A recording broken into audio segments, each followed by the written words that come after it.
किसी जमाने में एक चोर था जो बहुत ही चालाक था। लोगों का कहना था कि वह आदमी की आंखों का काजल तक उड़ा ले जा सकता है।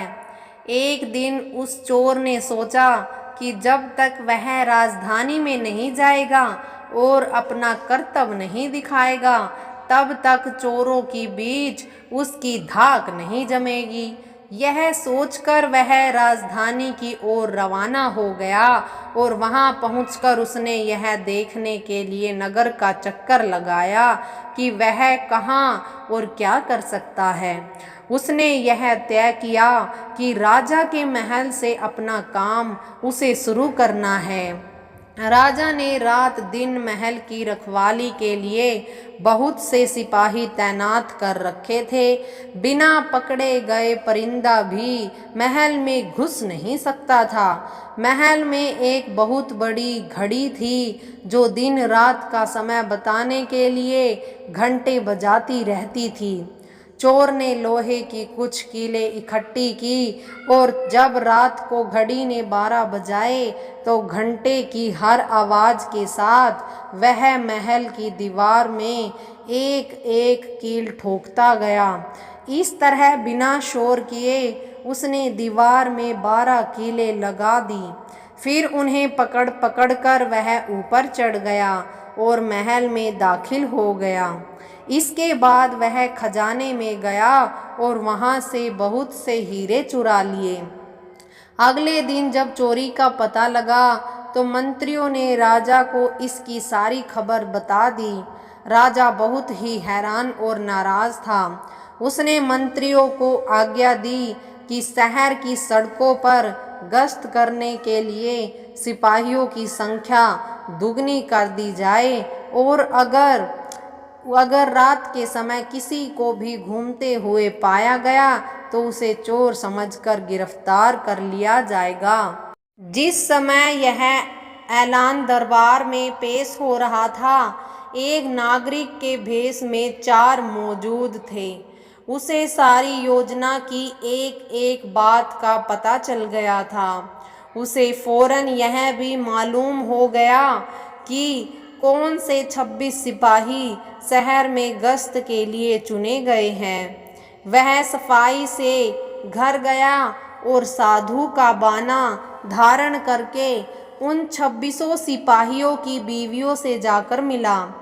उनमें से हर एक इस बात के लिए उत्सुक थी कि उसकी पति ही चोर को पकड़े और राजा से इनाम ले ले।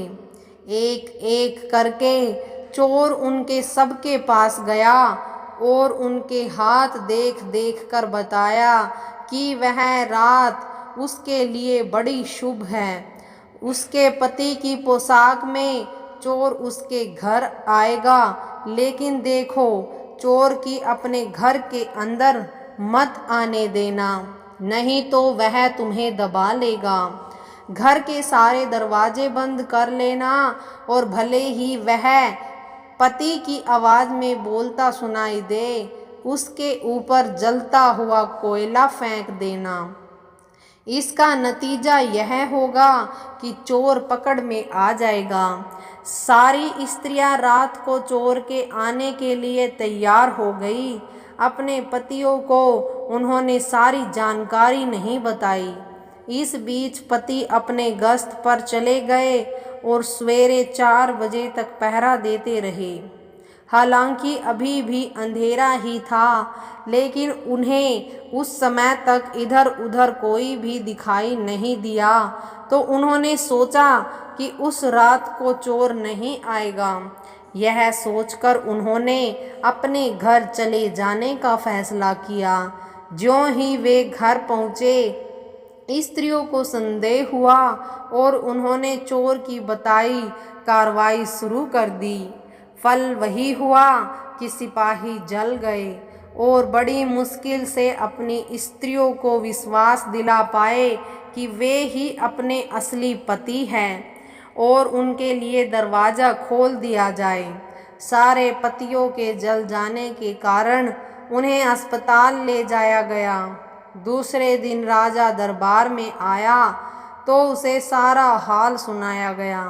राजा सुनकर बहुत चिंतित हुआ और उसने कोतवाल को आदेश दिया कि वह स्वयं जाकर चोर को पकड़े।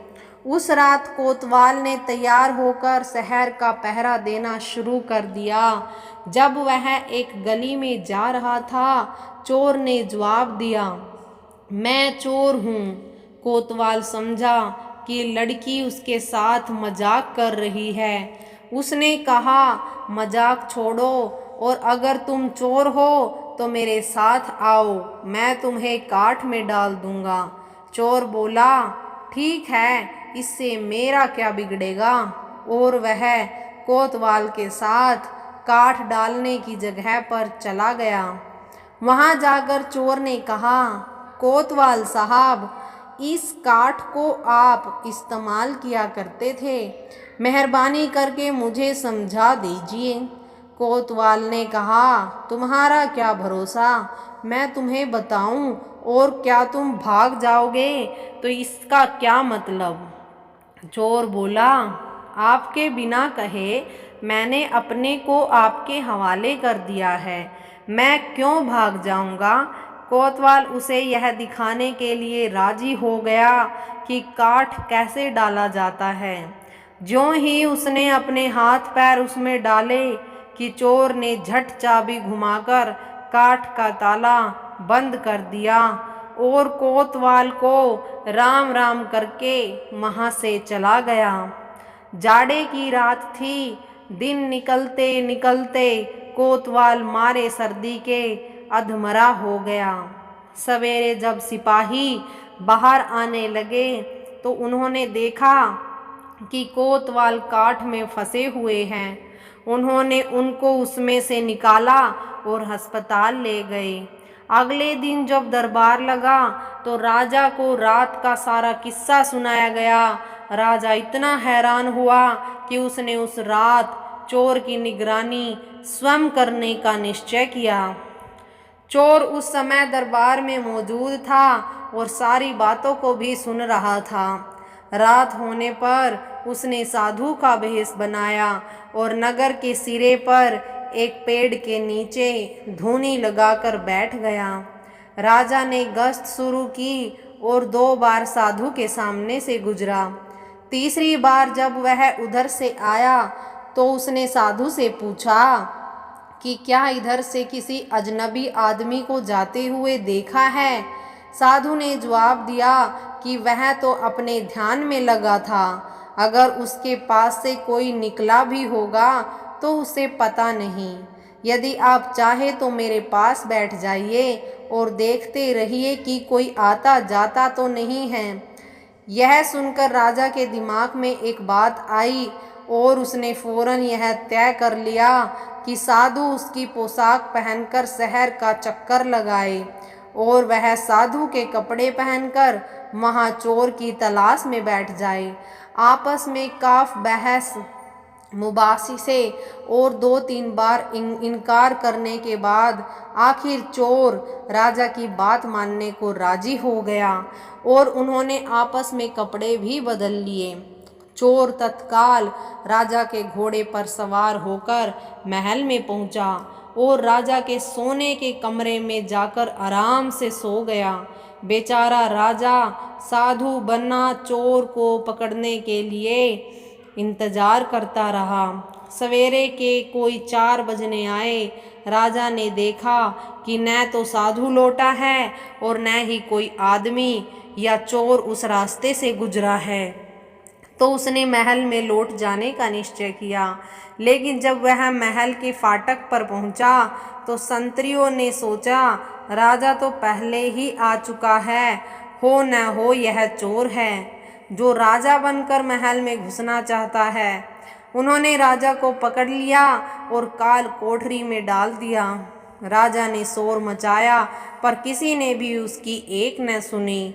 दिन का उजाला होने पर काल कोठरी का पहरा देने वाले संतरी ने राजा का चेहरा पहचान लिया और मारे डर के थर थर कांपने लगा। वह राजा के पैरों में गिर पड़ा। राजा ने सारे सिपाहियों को बुलाया और महल में गया। उधर चोर रात भर राजा के रूम में महल में सोया हुआ था। सूरज की पहली किरण फूटते ही राजा की पोशाक में उसी घोड़े पर रफू चक्कर हो गया। अगले दिन जब राजा अपने दरबार में पहुंचा तो बहुत ही हतरस था। उसने ऐलान किया कि अगर चोर उसके सामने उपस्थित हो जाएगा तो उसे माफ़ कर दिया जाएगा और उसके खिलाफ कोई कार्रवाई नहीं की जाएगी, बल्कि उसकी चतुराई के लिए उसको इनाम भी मिलेगा। चोर वहाँ भी मौजूद था। फौरन राजा के सामने आ गया और बोला, महाराज, मैं ही वह अपराधीहीन हूँ।